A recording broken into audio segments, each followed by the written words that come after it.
Hello everyone. My name is Gabriella. Most people call me Gabby or even Gab.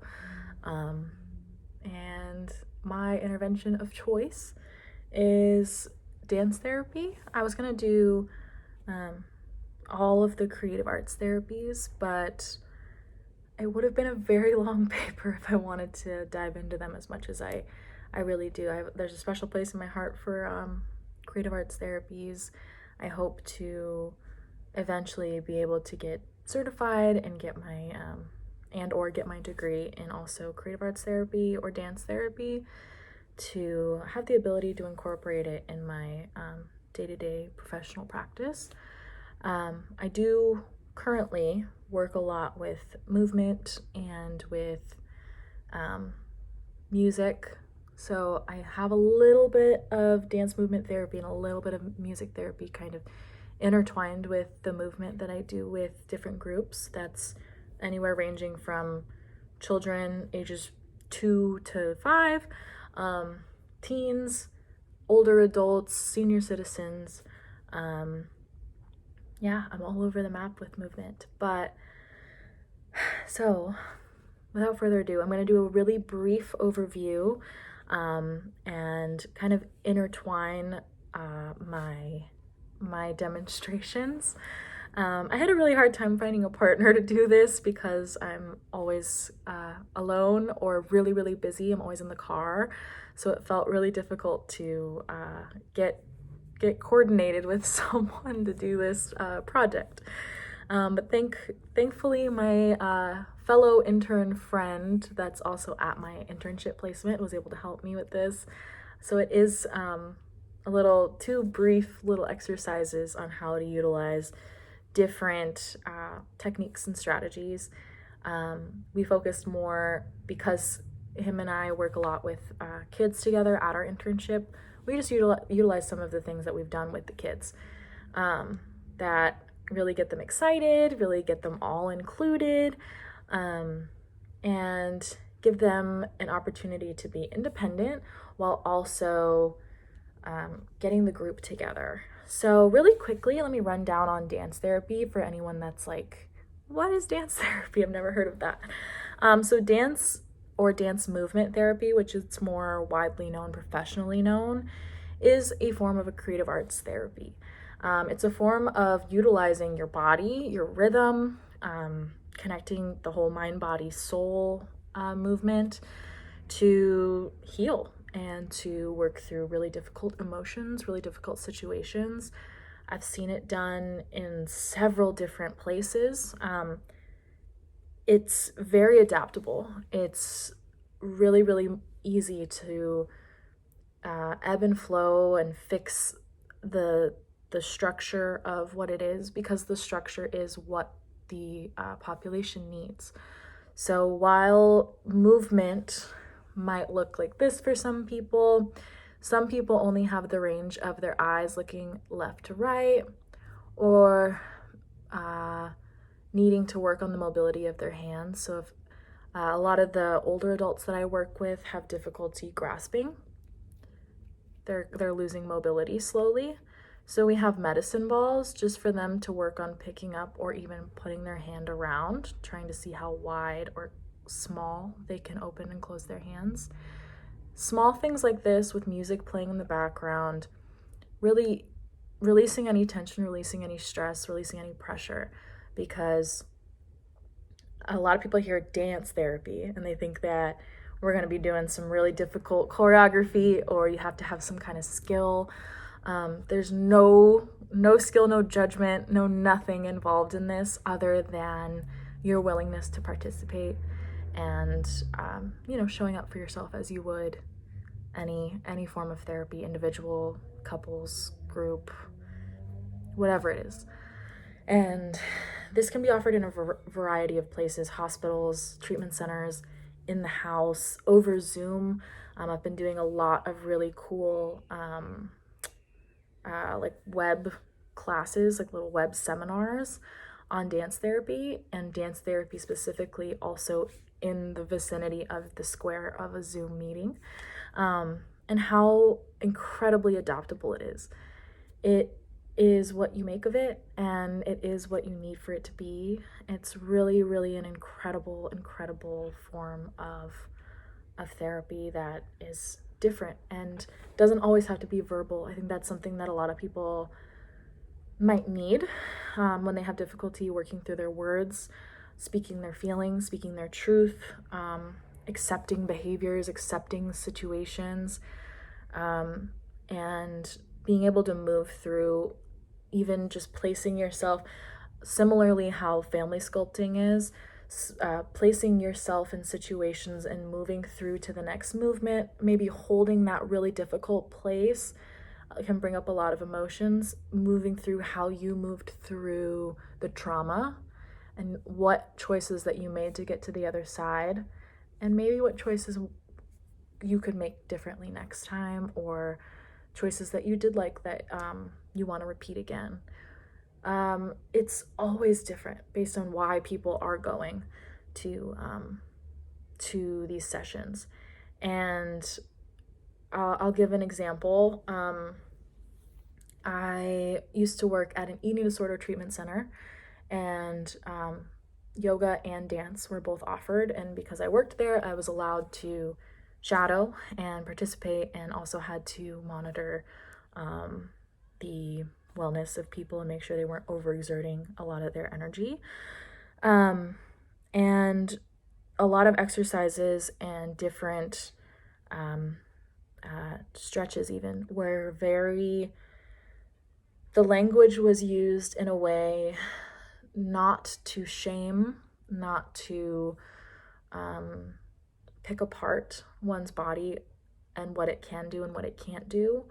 Rather, what feels good in your person, what might be a little bit too much, noticing when things are a little bit too much, stepping back, refocusing, trying again, just a little bit more gentle. So if people are out and they're reaching really, really far out to the side, and maybe they don't have that in them for their stretching, their beginning stretches, and just coming back to the center. Okay, maybe I was doing a little bit much. Maybe I just need to only put one arm up and really think about what that arm feels like up in the sky, rather than moving my whole body all the way down to the ground and stretching that whole side of my body, overexerting a little bit more energy than I need, and meeting myself where I'm at right now. A lot of them at that facility were particularly underweight,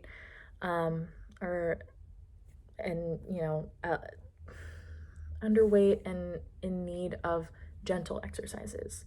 I know a lot of cardio, fitness, dance, whatever, like to have some sort of diet culture, weight loss, transformation type theme underlying their studio. So always focusing in that population on more of body inclusivity, body positivity. Health at every size is a movement that a lot of eating disorder treatment centers follow along with. But culturally, historically, dance has always been a really, really wonderful community gathering. It's been a healing, it's been a ritual, it's been an awakening, it's been even with music or with drums or with something in the back to keep that rhythm going, or that energy flowing forward. It's a really, really beautiful tool to be able to use. And once again, it does not have to be anything like a Broadway jazz hand. Like half the time you're doing things like clapping together, trying to clap all at the exact same time, maybe trying to change up the beat, trying to get everyone to follow along, and then really switching it up, calling out someone's name and saying, Sandy, could you give me a fully different beat? Having them take the lead, and then have Sandy call on someone, and gets everyone to take the lead, become involved. We're all still doing it together. We're all learning each other's names. We're all feeling seen. Yeah, it can be anything. We can be standing, we can be sitting. You don't have to even, you can be hard of hearing, hard of sight. And there are ways that you can still utilize this. With kids that I've worked with where maybe they have a hearing aid or they're completely at a loss of hearing, we all make sure our eyes are on each other, and instead of doing sign language, we do our best to use our sight and our observation to follow along with each other. So I'm sitting right now and maybe I want to do some shoulders, and they'll follow along with me, and we can grow into whatever it grows into. Starting small, making sure everyone is in the same field as you, energy-wise, spatially, offering some ground rules to keep our bodies safe, have fun, make this space an open space for you to freely express your emotions. And this does go for any, even if this is individual therapy. Some people, the movement is included in just talk therapy, the way that they hold their body language. We've all studied body language and the way that it can show someone's availability in a session, someone's facial expressions might tell you a lot. And it doesn't have to be super animated for it to feel like it's working. It is doing what it's doing, because if they're doing that and I start to mimic or mirror, which is a really popular technique, mirror that body language, it might make them feel uncomfortable and them ask, "Oh, are you feeling bored of this right now?" And I'm like, "Oh, I'm just matching your energy. So I was wondering if you're bored with this, maybe we can change something up. Maybe I can offer you a different way to, approach whatever we're talking about." And then they might sit up and change their perspective or change their tone. And like, "Oh, I'm sorry, I just had a really hard night. I didn't sleep well." And then it'll open a door to a different conversation. Pointing out little things without making people feel called out, but just making sure that they feel seen in a way maybe they haven't been before. So that's my now that's been 13 minutes, but overview. And I'm going to slide in some of our role play. I hope this isn't too long. We're doing mirroring and we're doing rhythm in my partner role play. So I hope you enjoy. It was really quick because that was all he could do because he had to run. But I'm glad I finally got a partner to help me. So thank you so much for watching. If you have any questions, I'll put some links down below for for the ADTA, the American Dance Therapy Association website. If you need a little bit more insight or you have other questions, you can always reach out to me too. Leave a comment in the discussion board. But otherwise, thank you. Bye. So let's work on rhythm. I'm going to introduce myself, and then I'm going to ask you to introduce yourself and give me your name. We're going to clap with every syllable. So I'm going to say Gabriella. That's 4 claps. That's 4 syllables. Ready? Can you do it with me? I can do it. Okay. Here we go. Gabriella. Nice job. What's your name? Chris. Chris. How many claps is Chris? 1. Can you show me? Chris. Okay, ready? All together, 1, 2, 3. Chris. Good job. Chris, what's your favorite animal? Birds. What? Birds. What? Birds. Oh, birds. What do birds do? Fly. And how do they fly? With their wings. Can you show me? I don't have wings. Can you show me with your arms? Okay. How big can we go? And how little can we go? Like a little Tweety bird. Yeah. Yeah. Quick. And big flapping arms and big bald eagle. Okay. What other animals do you like? Kangaroos. What do kangaroos do? Do they hop? Jump. They jump? Yep. One leg or two? 2. Show me. Their arms up? I'll do that. Well, we can do arms up. Alright, yeah. Ready? Go. Oh, oh, oh. Maybe I'm going to travel around. Okay, around in circles. Yeah. Okay, one more animal that you like.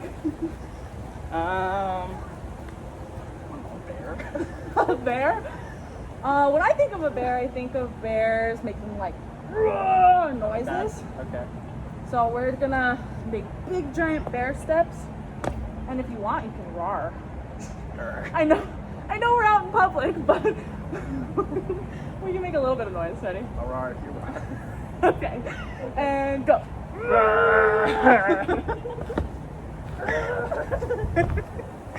Okay.